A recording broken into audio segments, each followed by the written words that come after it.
Bonjour à tous. J'imagine que pour la plupart vous attendez du contenu sur l'univers Breaking Bad, ce qui est normal étant donné que je me suis fait connaître, entre guillemets, en proposant du contenu lié à l'univers de Vince Gilligan. Voici donc une nouvelle vidéo que j'ai écrite il y a pas mal de temps et que je voulais vous proposer. Dans cette vidéo, nous allons revenir sur certaines théories qui s'avèrent fausses, mais nous reviendrons aussi sur certaines idées reçues, et pour appuyer mes propos, j'ai décidé d'utiliser des déclarations officielles du maître Vince Gilligan que vous retrouverez dans la description de la vidéo. J'espère que cette vidéo vous plaira. Si c'est le cas, n'hésitez pas à me manifester votre soutien en laissant un petit pouce vers le haut et en me laissant un petit commentaire pour me donner de la visibilité, car si vous ne le faites pas, je vais devoir acheter un camping-car pour fabriquer de la meth et on sait vous et moi que cette histoire finira forcément très mal.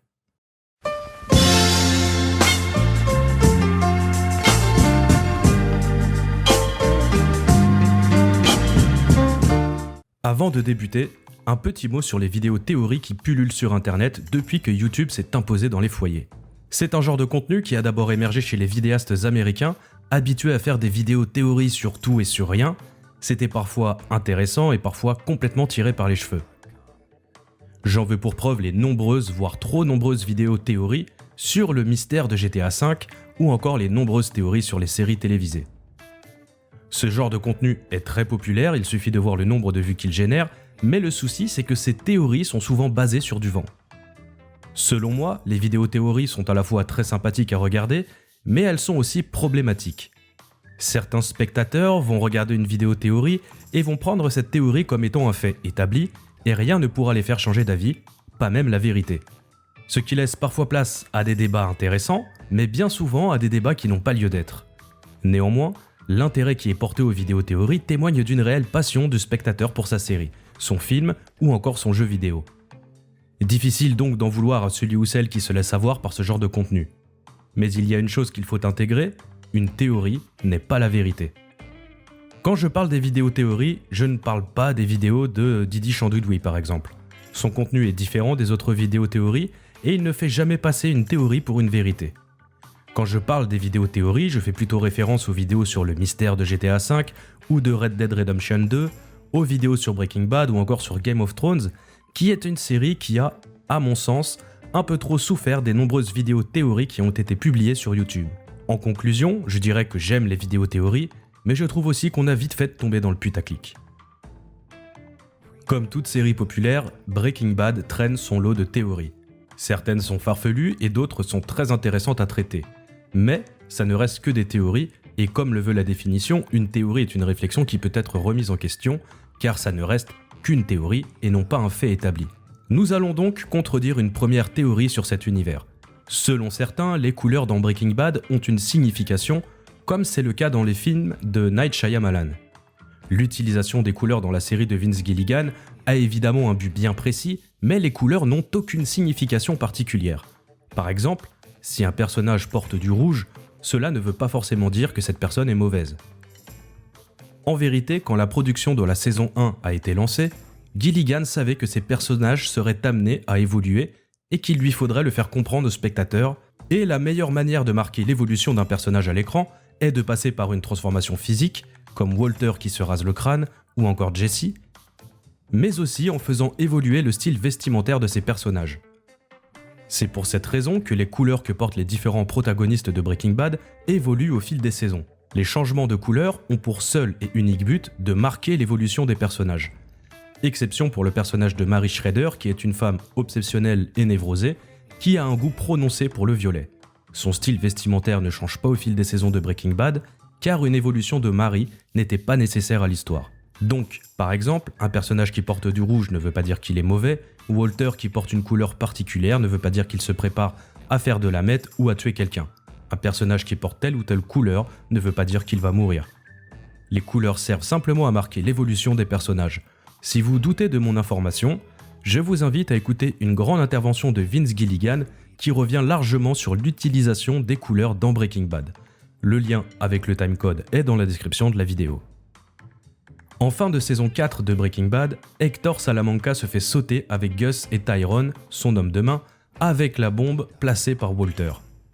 Puis Walter file au laboratoire de Gus afin de délivrer Jesse. Walter arrive par le monte-charge, tenant en joue un garde de Gus, le tue, puis il tue celui qui gardait Jesse captif. Pour terminer, les deux acolytes mettent le feu au laboratoire, laissant les deux corps sans vie des hommes de main de Gus Fring dans le labo. Hank et son équipe découvrent les deux corps calcinés une fois qu'ils arrivent sur les lieux. Dans la saison 6 de Better Call Saul, Howard est tué par Lalo Salamanca, puis celui-ci est tué par Gus dans le laboratoire encore en chantier. Les deux corps sont coulés dans le béton afin qu'on ne les retrouve jamais. Une théorie a donc émergé due à une erreur de compréhension. Certains pensent que les deux corps calcinés qui ont été retrouvés par Hank et la DEA dans la saison 5 de Breaking Bad sont les cadavres de Lalo et de Howard. Mais ce n'est pas possible. En effet, les deux cadavres sont tout simplement ceux des hommes de Gus, puisque les corps de Lalo et Howard ont été coulés dans le béton des années plus tôt. Et surtout, à l'époque de la production des saisons 4 et 5 de Breaking Bad, Lalo et Howard n'existaient pas encore. Ils ont été créés par Gould et Gilligan pour les besoins de Better Call Saul, donc bien des années après Breaking Bad. Alors oui, je sais, Lalo est mentionné par Saul dans la saison 2 de Breaking Bad, mais à l'époque c'était juste un nom inventé au hasard pour donner de la consistance au background de Saul. Je vous invite à regarder ma vidéo sur la création de Lalo Salamanca pour plus de détails. Donc non, les deux corps retrouvés dans le laboratoire en saison 5 de Breaking Bad ne sont pas les corps de Howard Hamlin et Lalo Salamanca. La seconde théorie me mène directement à la troisième théorie, ou plutôt à une idée reçue. Idée reçue que j'ai souvent combattue sur Twitter en publiant des déclarations de Vince Gilligan et de Peter Gould. Breaking Bad et Better Call Saul sont des séries tellement bien écrites que la série mère et son spin-off se complètent parfaitement. Ce qui pousse certains à croire que Vince Gilligan avait tout prévu depuis le début, c'est-à-dire depuis l'écriture du pilote de Breaking Bad, ce qui est complètement faux. Premièrement, l'idée de faire un spin-off centré sur Saul Goodman est arrivée des années après la diffusion de la seconde saison de Breaking Bad. Je vous invite à regarder ma vidéo sur la création de Saul Goodman, qui est la toute première vidéo de la chaîne, donc soyez clément avec celle-ci. Non, tout n'était pas prévu depuis le départ. Avant la production de chaque saison de Breaking Bad et de Better Call Saul, Gilligan et son équipe de scénaristes se réunissaient et ils travaillaient pendant des heures pour faire avancer l'histoire. La salle d'écriture était un endroit où les cerveaux bouillonnaient à cause des nombreuses idées qui étaient inventées pour être gardées ou alors mises de côté. La série la plus difficile à écrire fut Better Call Saul. Elle représentait un véritable challenge pour les deux showrunners, Gould et Gilligan, ainsi que pour leur équipe de scénaristes. La raison est simple, Breaking Bad avait connu un succès monstre, elle avait un début et une fin, et l'univers aurait très bien pu s'arrêter à Breaking Bad. Il fallait donc que Better Call Saul raccroche les wagons avec la série mère, et il fallait garder un tout cohérent. Au final, les deux séries se répondent parfaitement, mais ce résultat est le fruit du travail acharné des scénaristes et des deux showrunners qui ont connu des difficultés lors de l'écriture de Better Call Saul. Évidemment, Gould et Gilligan avaient parfois des idées concernant le futur des personnages, mais tout n'a pas été inventé pendant l'écriture de Breaking Bad. Il n'y avait pas de plan établi dès le départ.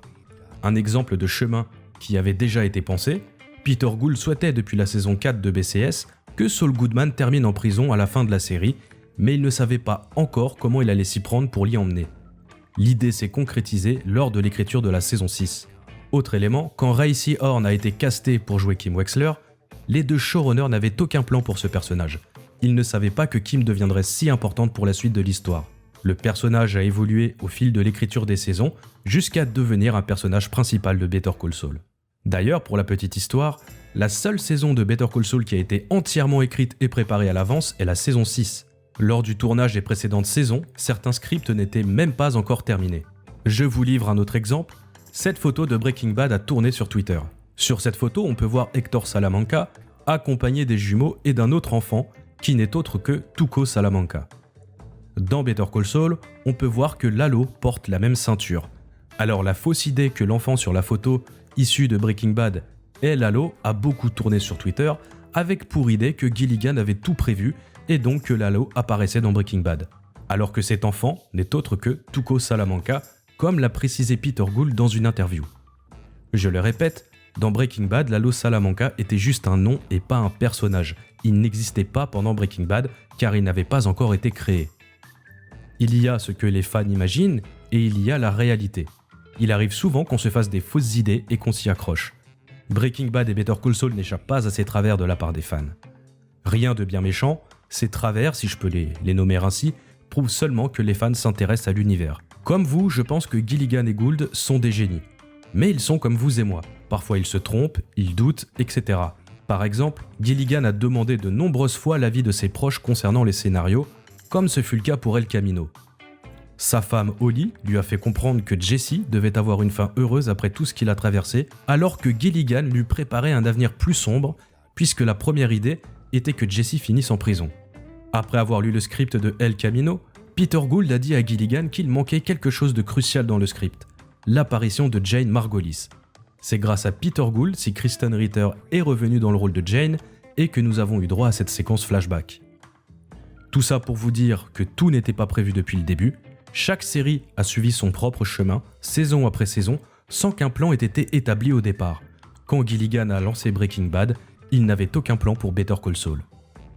Alors là, on attaque un gros sujet qui fait encore débat aujourd'hui, et je sais que quoi que je dise, je n'arriverai pas à convaincre ceux qui croient à cette théorie. Je vous le dis d'emblée, je ne crois pas à cette théorie, mais elle est franchement sympa. Je pense que c'est juste un petit jeu de la part d'AMC et des showrunners des deux séries qui se sont fait des clins d'œil entre deux shows diffusés sur la même chaîne, rien de plus, rien de moins. Pour reprendre cette théorie, dans The Walking Dead, on peut apercevoir un sachet qui contient de la meth semblable à celle que fabriquent Walter et Jesse. Des théories ont donc émergé, dont celle qui voudrait que la meth soit à l'origine des zombies de The Walking Dead. Ce qui est, de vous à moi, complètement hors de propos et qui ne mérite aucun débat, mais la théorie est plutôt rigolote. Les showrunners des deux shows ont entretenu le flou concernant cette théorie car elle est drôle et qu'elle crée du contenu. Gilligan a déclaré par le passé qu'il aimait beaucoup cette théorie. Mais Breaking Bad n'est pas un préquel de The Walking Dead. Ce sont des séries différentes et croyez bien que si les deux shows étaient réellement connectés, on aurait eu droit à des spin-offs, des crossovers, et la chaîne aurait largement cherché à capitaliser en connectant les deux séries.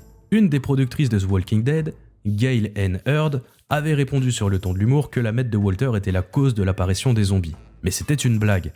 D'un autre côté, les showrunners de cette même série, donc de The Walking Dead, dont Robert Kirkman, ont maintes et maintes fois répété que nous ne savons pas d'où provient le virus, si virus il y a, et que ce détail n'est pas important pour l'histoire. Les deux déclarations se contredisent et je préfère croire le créateur de The Walking Dead et les showrunners plutôt qu'une productrice. Quoi qu'il en soit, cette théorie est sympathique et je trouve ça cool de retrouver des références à Breaking Bad dans The Walking Dead, les deux shows les plus populaires de la chaîne AMC. Je ne crois pas à cette théorie, pour moi c'est du bullshit et je ne vois pas vraiment l'intérêt de continuer à débattre de la question, mais j'avoue qu'elle est sympa et elle permet à deux communautés de discuter de leur série préférée. Si vous êtes des gros fans de cette théorie, soyez gentils dans les commentaires, on peut en discuter dans le calme. C'est déjà la fin de cette vidéo, il y aura une partie 2, un de ces quatre. Je vous remercie chaleureusement de l'avoir regardé.